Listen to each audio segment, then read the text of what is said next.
Alors je sais que la première question est toujours la plus compliquée, donc on va passer à la seconde.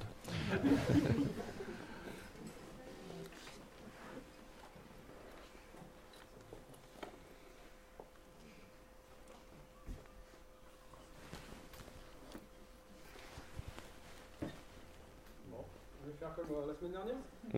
Pour donner un peu de courage, je vais essayer de poser une question. C'est compliqué parce qu'on a quand même un orateur qui a donné pas mal de réponses. Je vais m'appuyer sur moi qui ai rencontré Dieu il y a une dizaine d'années. Juste avant ça, j'étais anti-chrétien, donc je ne croyais vraiment pas même en l'existence de Dieu.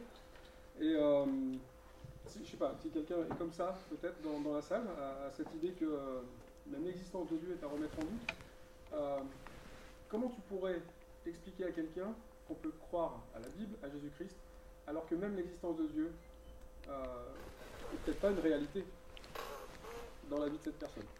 Ah oui, je ne l'avais pas noté. Très bien. Merci. Non, c'est plus sur l'existence de Dieu. Par contre, donc l'idée par rapport au thème, c'est que si Dieu n'existe pas, de toute façon, il n'y a rien à craindre, parce qu'on va mourir et c'est le néant. C'est d'ailleurs, en France, on est très friand de cette perspective. On vient de nulle part, on va nulle part et la vie n'a aucun sens. C'est pour ça qu'il faut pas mal boire pour essayer de vivre heureux. Mais on vit dans des régions où il y a de très bons vins. Alors, le problème, bien sûr, c'est que l'athéisme est une croyance. Et l'athéisme nécessite aussi, donc, une certaine foi. Pourquoi je dis ça? Parce que le fait de croire que du néant a surgi quelque chose, c'est forcément une expression de foi qui, aujourd'hui, on est dans l'impossibilité de le prouver. Tous ceux qui s'accrochent à la science peuvent dire c'est problématique. D'ailleurs, dans les années 50, on a mis en avant la thèse du Big Bang, les scientifiques se sont opposés à cette thèse. Pourquoi? Parce que c'était beaucoup trop proche de Genèse chapitre 1, verset 1. Au commencement, Dieu créa. Et la notion d'un commencement, c'était insupportable, parce que ça la rapprochait du récit biblique. Déjà. Deuxièmement, il faut réaliser que toute la complexité de la vie, une complexité interdépendante, nécessite une intelligence. Je vous explique. Ça ne sert à rien d'avoir un cerveau et d'avoir des yeux s'il n'y a pas un nerf optique. Et je donne un exemple très, très simple en cela. Et c'est-à-dire que pour que tout fonctionne, il faut que tout soit en place. Et l'idée que de la matière inorganique, comme du sable, de l'eau, puisse se transformer en cellules opérationnelles capables de se reproduire et de s'organiser dans des systèmes interdépendants, ça relève, à mon sens, du Père Noël. Troisièmement, la notion même d'information. On est aujourd'hui au courant que l'ADN est un extraordinaire langage. Mais un langage, quand on parle d'ADN, on parle d'un support de langage. Le langage en lui-même est une information non tangible, intelligente. Elle témoigne donc d'une intelligence. Enfin, autre argument, le bien et le mal qui existent, fondamentalement, on est tous d'accord, même si on ne sait pas où mettre les frontières. Le bien et le mal existent, on le sait, on le sent. Couper un enfant à la lame de rasoir, c'est pas bien dans n'importe quelle culture. À cause de ça, on sait qu'il y a un législateur, ou du moins un absolu, et tout ceci témoigne d'un créateur. Et je termine avec la personne de Jésus-Christ qui est incompréhensible en dehors de l'existence de Dieu. Il est impossible de dire, des siècles auparavant, qu'un homme important viendrait faire ça, et qu'ensuite il puisse le réaliser. L'Écriture, en cela, atteste de la personne de Jésus-Christ et atteste de l'existence d'un Dieu, et atteste donc, à mon sens, que nous avons été créés à son image. Il y a en chacun d'entre nous, quelle que soit l'origine sociale, quelle que soit l'origine ethnique, la nation, quelle que soit une dignité, que vos parents vous aient voulu ou pas, Dieu vous a voulu. Et il y a une dignité dans l'être humain, créé à l'image de Dieu. Et ça change tout. Et parce que nous sommes créés à son image, nous sommes invités à une relation avec lui, relation qui nous est offerte, qui ne nous est pas imposée, et qui nous conduit à l'examen de la question qui m'a été posée tout à l'heure avec le culte. Ça va comme ça? Une autre question? Oui. Si on vient de nulle part, et on va de nulle part, pourquoi l'être humain a tant peur de la mort? C'est une très bonne... disons que la notion de vide, on peut parler d'une angoisse existentielle. C'est comme ça que, par exemple, notre athée national, Michel Onfray, parle un peu. On essaye de se rassurer que la religion est une création pour se rassurer face à l'angoisse du néant, du vide, de la cessation d'existence. Le problème, c'est que la Bible dit que nous sommes éternels. Il n'y aura pas de néant. C'est-à-dire que nous serons éternellement avec ou sans Dieu. C'est quelque chose donc de très important, cette question. Il n'y a pas de néant. Nous serons conscients pour le reste de l'éternité, conscients aussi de notre choix. Une autre question ? Quelle est la différence entre être avec Dieu et sans Dieu ? À part la présence de Dieu. Oui, alors il y a des gens qui... J'ai donné une conférence à Montsolémine sur cette question vendredi, et une personne a posé un peu la question de cette manière aussi. Oui, quelle est la différence entre vivre éternellement avec Dieu et vivre éternellement sans Dieu ? Voilà, c'est assez terrible hein, comme question. Là, et je disais qu'à Montsolémine, lors de la conférence, la question a été posée un peu en ces termes, parce que parfois, j'ai entendu des gens dire, un peu sous forme de blague, hein, dans les deux cas, j'ai des amis des deux côtés, ça ne m'ennuie pas. D'accord ? Que je joue au poker pour l'éternité dans une taverne, c'est aussi bien que je sois au paradis avec Dieu pour l'éternité. En fait, non. C'est-à-dire que ce qui est fondamental, je pense, chez tous les êtres humains, c'est l'amour, non ? On peut vivre sans plein de choses, mais vivre sans amour, même l'amour fraternel que l'on peut connaître, l'amour des copains au travail, l'amour c'est vraiment important. Or, Dieu est amour. Pourquoi il est amour ? Il est amour parce qu'il est trinitaire. De toute éternité, Dieu a existé en tant que Père, Fils et Saint-Esprit, et ils s'entendent super bien. Enfin, je dis ils s'entendent, mais ils s'entendent super bien. C'est compliqué, hein, la Trinité. Mais réfléchissez à ça parce que dans une perspective de monothéisme strict, il n'y a pas d'amour avant la création. L'amour vient avec un Dieu trinitaire. L'amour existe en tant que valeur absolue à cause d'un Dieu trinitaire. Bref, l'amour d'un Dieu trinitaire, c'est l'amour que Dieu partage dans la création et que Dieu veut partager dans le salut. Lorsque nous nous convertissons à la personne de Jésus-Christ, nous entrons dans une relation amoureuse avec Dieu, mais aussi les uns avec les autres, même si je sais que, tant qu'on ne sera pas parfaitement sanctifié, l'amour fraternel des chrétiens n'est pas toujours paradisiaque. Néanmoins, il existe. Ce qui permet d'anticiper que la vie qualitative du paradis est une vie centrée sur le relationnel avec Dieu et le relationnel les uns avec les autres. Qu'en est-il de l'enfer ou du jugement éternel ? Parce que le mot enfer est un mot latin qui n'existe pas dans la Bible. Les peines éternelles, c'est un autre terme qui est utilisé. Le feu qui ne s'éteint pas, c'est un autre terme qui est utilisé. Le problème, c'est que dans ce monde-là, il n'y a pas de changement de cœur. Il n'y a pas de rédemption. Il n'y a pas de communion à un Dieu trinitaire. En conséquence de quoi ? Il y a la solitude la plus complète d'être soi-même à s'aimer soi-même.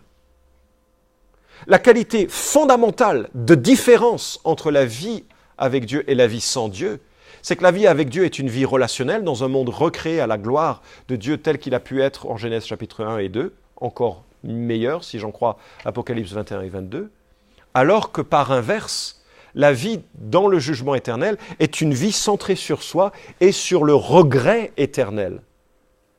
Que avoir aimé son nombril, on a pensé qu'on pouvait vivre comme ça, alors que nous étions invités à aimer Dieu, à le connaître et à vivre en communion avec lui. J'ai parlé de feu, de flamme, de grincement de dents. Ce sont des expressions terribles qui n'invitent aucunement à l'image médiévale du démon qui torture ses victimes. Non, non, non. Le lac de feu a été créé pour le diable et pour ses anges. D'abord, c'est eux qui seront le plus bas dedans. Mais les hommes et les femmes qui l'ont suivi seront quelque part en cela dans ce même lieu, mais il ne faut pas imaginer la torture, mais plutôt le regret le plus extrême d'avoir un jour pu contempler la lumière de Dieu et de lui avoir dit « Je n'en veux pas ». Toute l'éternité est cela dans l'éternité loin de Dieu.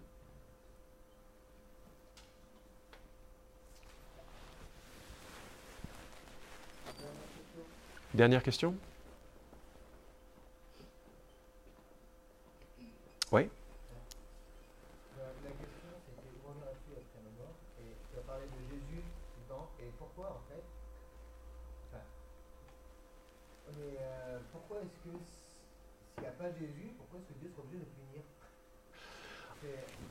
Oui, s'il n'y a pas Jésus, pourquoi est-ce que Dieu serait obligé de nous punir? Pourquoi il y a un jugement?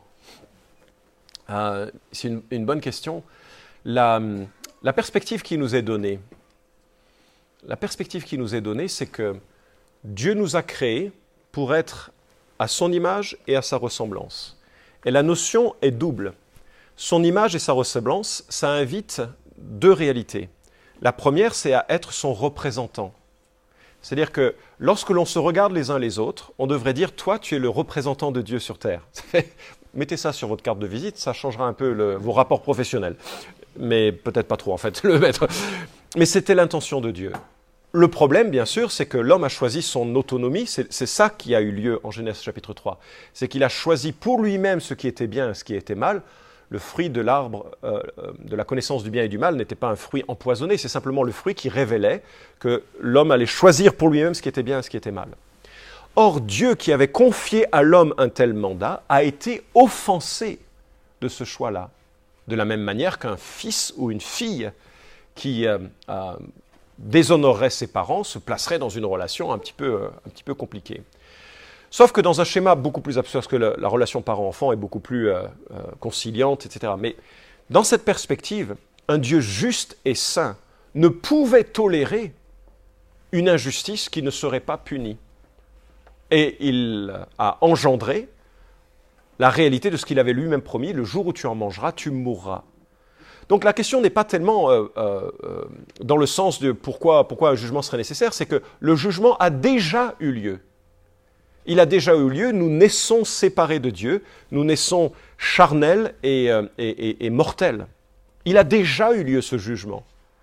Ce qui nous est proposé, c'est une grâce, c'est-à-dire c'est un surplus, c'est un cadeau, c'est quelque chose qui nous est proposé. Donc c'est pas comme si on était une page blanche et selon comment on écrit, on va à droite ou on va à gauche. Non, on est déjà séparés de Dieu et maintenant ce qui nous est proposé, c'est de répondre au sauvetage qui nous est donné. Ça prend racine, et je vais conclure brièvement, ça prend racine dans une double qualité de Dieu. D'un côté, Dieu est saint, c'est-à-dire séparé de tout mal. Moi, j'aimerais bien que Dieu soit pote-pote, enfin copain-copain avec moi, mais il ne l'est pas, il est saint et juste, parfait en toutes choses. Cette qualité fait que je lui suis répugnant. Parce qu'il y a dans mon cœur de l'égoïsme, de la convoitise, il y a dans mon cœur des trucs, des tromperies. Enfin, je ne suis pas net devant Dieu, je le sais. Et ça me repousse de Dieu. Mais il y a une autre série de qualités. Et cette série de qualités, c'est l'amour. J'en ai parlé. Et elles sont opposées comme deux aimants. Vous voyez ce que je veux dire? L'un exclut l'autre. Sauf à un lieu particulier, qui est ce lieu où nous avons parlé de la croix. À la croix, Dieu aligne parfaitement la sainteté qui nous sépare de lui et l'amour qui nous attire à lui. Parce qu'en la personne de Christ, il y a justice qui est faite et donc gratuité de l'accueil qui nous est proposé. J'ai un collègue qui m'a raconté cette histoire incroyable. Pour les pasteurs, c'est une belle histoire. Et j'arrête là-dessus, c'est promis. Merci pour votre patience. Mais j'arrête avec cette histoire. Un jour, il avait dans son église un diacre. Je ne sais pas si vous avez des diacres dans son église, dans cette église, mais c'était des gens qui étaient respectés pour leur piété, leur engagement dans l'église. Et il perd son travail et il devient vraiment en souci d'argent, enfin il manque d'argent. Et pour la première fois de sa vie, il se met à boire du whisky. Alors, si c'est la première fois de votre vie que vous voulez boire, il ne faut pas commencer par le whisky, d'accord? Parce que ça a un effet assez radical. Et il s'est mis à boire, parce qu'il a trouvé que finalement, ça lui faisait du bien. Et il s'est dit, il a trouvé l'idée géniale. Cambrioler sa propre banque, sans masque. Et donc, il est allé, ivre-mort, avec un revolver en plastique, cambrioler sa propre banque. C'était à une époque, il y a 20 ou 30 ans, où c'était encore possible. C'était aux États-Unis. Hein. Et donc, il cambriole sa banque, les gens le reconnaissent, mais monsieur Dupont, il n'y a pas de monsieur Dupont, donnez-moi de l'argent, il prend l'argent, et puis, c'était pas Dupont, c'était, je sais pas, hein. Et puis il s'en va dans un autre état. Il s'endort dans un motel, Il se réveille le lendemain, il téléphone à sa femme, il dit « Chérie, j'ai fait une grosse bêtise ». Sa femme lui dit « Je sais, le FBI est là ». Et le policier lui prend le téléphone, le combiné, et puis il dit « Écoutez, il n'y a pas eu mort d'homme, on sait qui vous êtes pas un grand criminel, vous avez fait une bourde. Rendez l'argent, rendez-vous, on trouvera un arrangement, vous ferez de la prison, on minimisera les choses. » Donc c'est ce qu'il fait, il rend l'argent, il se livre à la police. Et au bout d'1 an, 2 ans, je ne sais plus, il se fait libérer pour bonne conduite. Et il sort de prison, mais il est sous, comment on appelle ça ? Contrôle judiciaire. Et au moindre problème, il repasse devant le juge. Et voilà qu'il a un petit accident de voiture, enfin rien de grave, mais à cause de sa situation, il est placé devant le juge. Et pendant le jugement, ça c'est une longue histoire, hein, mais voilà. Après, il paraît qu'il y a un repas qui vous est proposé, donc on pourra. Mais au moment où il attend hein, que son tour passe, il y a un homme un peu défavorisé qui est jugé pour avoir volé un petit peu d'argent d'une supérette. Et le juge le condamne à 3 jours de prison ou $100 d'amende, ou $300 d'amende. Et le gars dit, mais monsieur, j'ai volé parce que ma famille a faim. Je peux pas ni prendre 3 jours de prison parce que ma famille dépend de mon travail pour vivre, ni cet argent dont ma famille a besoin pour vivre. Et le juge inflexible dit, c'est $300 d'amende ou 3 jours de prison. Et le gars, il est aux larmes en disant, mais il supplie le juge d'avoir de la... C'est $300 d'amende ou 3 jours de prison. Et là, il y a cet ex-diacre qui lève la main et qui dit, monsieur le juge, est-ce que je peux payer pour cet homme? Le juge dit, je m'en fiche royalement d'où vient l'argent, c'est 3 jours de prison ou $300 d'amende. Et donc, il prend son chéquier, il fait un chèque de $300 et il donne au juge qui libère l'individu, qui sort avec lui du tribunal en disant « C'est incroyable ce truc, j'ai jamais vu un truc comme ça. Comment ça se fait que tu as payé pour mon amende? Je te connais même pas, tu me connais même pas. » Et il lui dit « C'est très simple.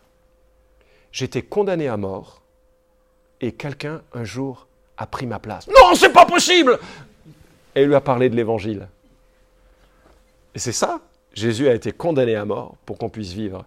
Alors pour répondre à cette question très courte avec une très longue réponse, c'est exactement ce que Christ a fait et c'est pour ça que c'était nécessaire de parler de Jésus-Christ pour avoir cette réponse à cette question, qu'est-ce qui se passe après ma mort? Je vais prier et puis je vous remercie de votre patience. Dieu et Père, je suis conscient qu'on est dans des situations très différentes dans cette matinée. Certains ont une crainte de la mort, tu connais leur cœur, d'autres ont des deuils douloureux, difficiles à porter. Je suis tellement conscient que ce qui a été dit parfois n'a pas forcément apporté soit des réponses suffisamment éclairantes ou en tout cas aucune guérison des sentiments qui peuvent être là. Mais je prie que pour chacun d'entre nous, il y ait cette réflexion très, très nécessaire sur notre éternité et notre devenir. Et je prie, Père, pour que tu te révèles comme celui qui tend la main, celui qui offre de l'assurance et de l'espérance, celui qui est plein de grâce et de bienveillance. Seigneur mon Dieu, merci d'avoir tant aimé le monde au point où tu as envoyé ton Fils pour offrir un salut parfait en toi. Dans le nom de Jésus. Amen.